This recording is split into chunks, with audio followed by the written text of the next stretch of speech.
The cells on the spreadsheet merged as eye strain overcame her. She pressed thumb and forefinger to the lids and gently squeezed them towards one another, meeting at the bridge of her nose. Blinking furiously, she waited until her eyes refocused. Glancing at the mobile on her desk, she noted the missed call, the second of the evening. Checking the time, it was pushing 8 o'clock. She saved the document and resolved to pick up where she left off first thing in the morning. Closing down the applications, she switched off the monitor and detached the laptop from the hub, sliding it into her carry bag. Lastly, she turned off the desk lamp and got to her feet, crossing the office and, taking her coat from the stand, she put it on and slipped the straps of her bag over her shoulder and left, closing the door behind her. The carpeted corridors were deserted and were now illuminated only by secondary lighting, in place to allow the contract cleaners to set about their routines. They paid her no attention as she reached the lift, accompanied by the grating sound of a vacuum cleaner.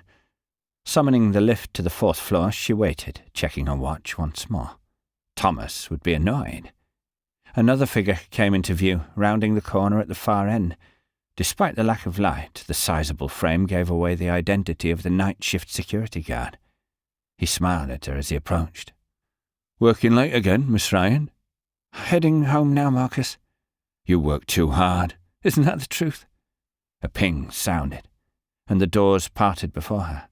Entering the lift, she turned and pressed the button for the basement parking level. "Good night, Marcus." "Good night, Miss Ryan."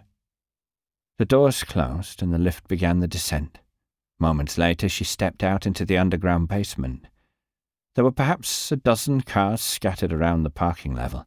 Apparently there were employees outdoing even her with their commitment to the cause.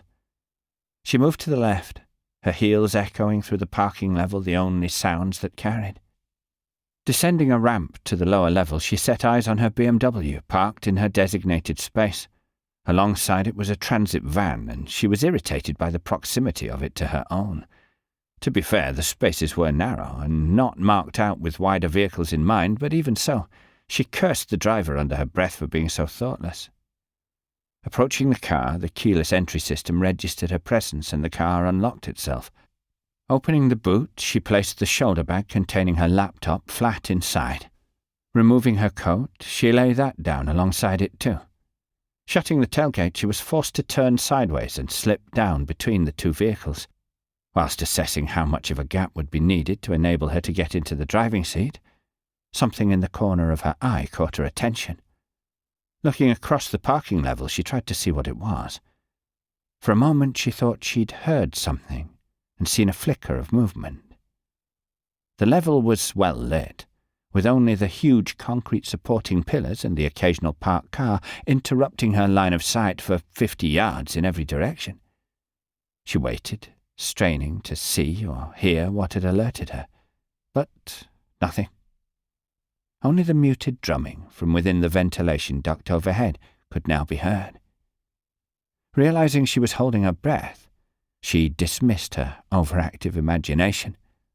The mobile phone in her pocket began to vibrate and she took it out. It was Thomas again. She directed the call to voicemail, putting the handset back in her pocket, and grasped the door handle. The sliding door of the van opened, and before she could react, something struck her in the back. Intense pain tore through her as her body went into spasm moments before her legs gave out and she collapsed, falling against the car on her way down. The fluorescent strip lights hanging from the roof appeared to swing from left to right as strong hands took a firm hold of her. Then there was only darkness.